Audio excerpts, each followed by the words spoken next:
Assalamualaikum warahmatullahi wabarakatuh.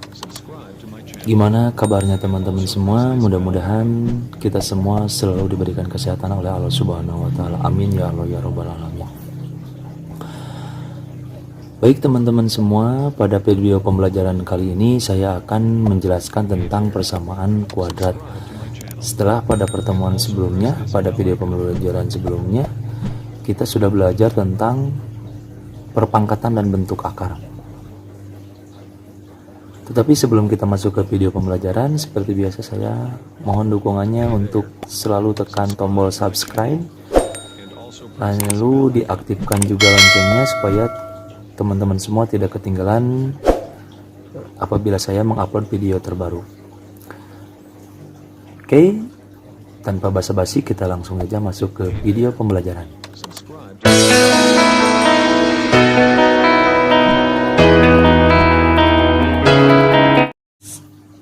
Sebelum kita masuk ke materi persamaan kuadrat, alangkah baiknya kita harus tahu dulu pengertian dari persamaan kuadrat itu apa. Jadi persamaan kuadrat di sini adalah persamaan yang variabelnya memiliki pangkat tertinggi 2. Bentuk umum dari persamaan kuadrat adalah ax kuadrat ditambah bx ditambah c sama dengan 0, dengan a tidak sama dengan 0. Sebagai keterangan di sana sudah ada bahwa a di sana adalah nilai yang di depan variabel x kuadrat, sementara b adalah nilai yang di depan variabel x, dan c-nya di sini adalah nilai yang tidak ada variabelnya atau bisa dikatakan sebagai konstanta. Ya, jadi sekali lagi a-nya itu adalah nilai yang di depan variabel x kuadrat, sementara b nilai yang di depan variabel x, dan c-nya di sini adalah yang tidak diikuti oleh variabel atau itu sebagai konstanta. Jadi kita harus pegang teguh komitmen kita bahwa a, b, dan c itu sesuai dengan keterangan yang sudah kita sepakati.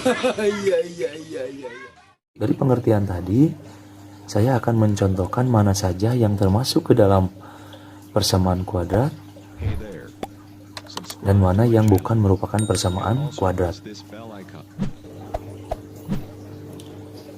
Nah, setelah kita tadi mengetahui pengertian dari persamaan kuadrat dan bentuk umum dari persamaan kuadrat, teman-teman harus bisa membedakan mana yang termasuk ke dalam persamaan kuadrat dan mana yang bukan merupakan persamaan kuadrat.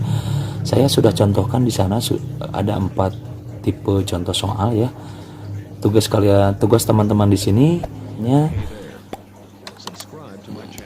menyebutkan mana yang merupakan contoh dari persamaan kuadrat dan mana yang bukan merupakan contoh dari persamaan kuadrat. Kita coba ya untuk tipe soal yang pertama. X kuadrat ditambah 3x ditambah 5 sama dengan 0. Itu kira-kira menurut teman-teman termasuk ke dalam persamaan kuadrat atau tidak? Ingat ya bahwa persamaan kuadrat itu persamaan yang variabelnya memiliki pangkat tertingginya itu adalah 2. Kita cek. Untuk yang ini pangkat tertingginya adalah 2. Jadi sudah jelas ya, untuk contoh tipe pertama itu merupakan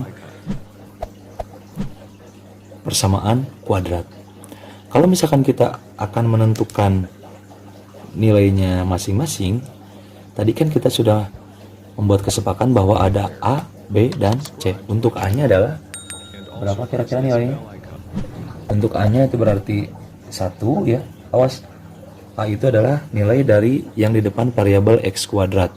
Kalau misalkan di sini tidak ada angkanya, artinya itu nilainya adalah sama dengan 1. Sementara B-nya, B di sini adalah B itu adalah nilai yang di depan variabel X. Berarti 3, dan C-nya, C di sana adalah nilai yang tidak diikuti oleh variabel. Berarti berapa? 5. Oke. Itu ya.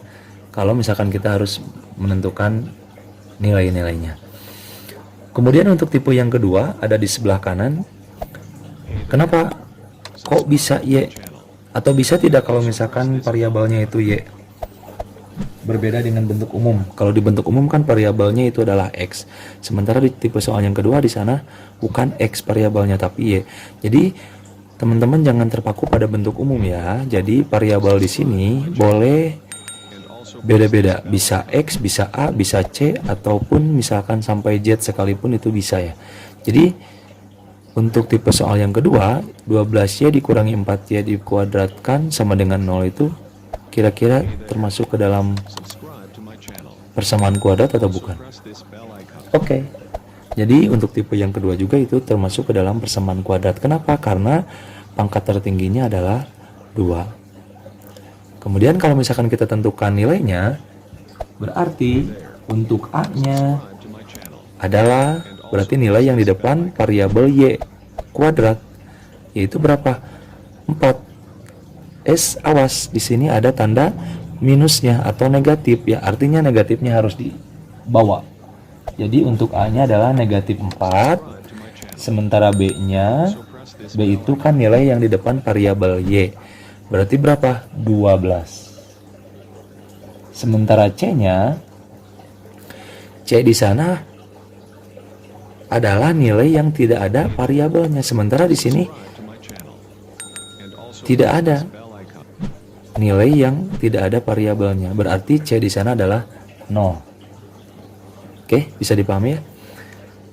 Kita lanjut untuk tipe soal yang ketiga. Di sini 2x pangkat 3 dikurangi x kuadrat ditambah 5x dikurangi 4 sama dengan 0. Kira-kira itu termasuk persamaan kuadrat atau bukan?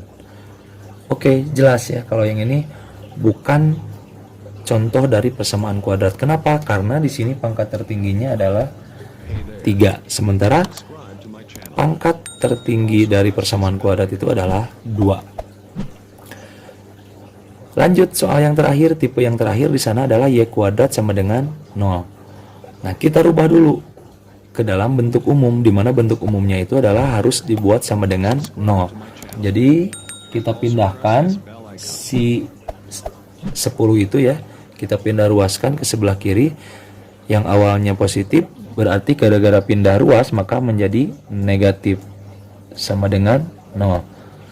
Jadi ya, ingat kembali buat teman-teman semua, setiap angka, setiap nilai, setiap variabel yang pindah posisi atau pindah ruas, maka itu tandanya akan berubah. Contoh misalkan yang positif pindah ruas, berarti itu akan menjadi negatif. Atau sebaliknya, awalnya negatif gara-gara pindah ruas, maka itu jadi positif. Paham ya? Kita lanjut. Karena di sini pangkat tertingginya 2, maka untuk tipe soal yang keempat itu termasuk ke dalam persamaan kuadrat. Jadi, kalau misalkan kita cari nilainya seperti tadi, di sini berarti A-nya sama dengan berapa? Karena di sini tidak ada angkanya berarti sama dengan 1. Oke. B-nya, B itu adalah nilai yang di depan variabel Y. Sementara di sini tidak ada variabel Y-nya. Berarti B-nya sama dengan 0 dan C-nya itu adalah nilai yang tidak ada variabelnya atau konstanta. Berarti di sini berapa?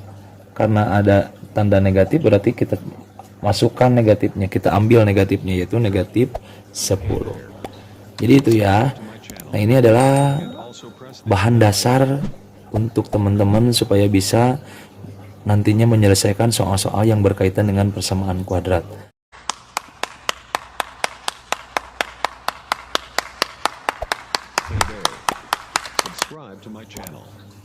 Oke teman-teman, saya rasa video pembelajaran hari ini saya cukupkan sekian dulu.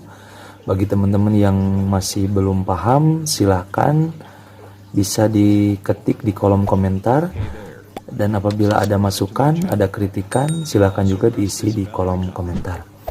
Sekali lagi, bagi teman-teman yang belum subscribe, silahkan teman-teman tekan tombol subscribe, dan apabila suka silahkan di like juga video pembelajaran ini. Terima kasih, mudah-mudahan video pembelajaran ini bermanfaat buat kita semua. Amin ya Allah ya Rabbal Alamin. Wassalamualaikum warahmatullahi wabarakatuh.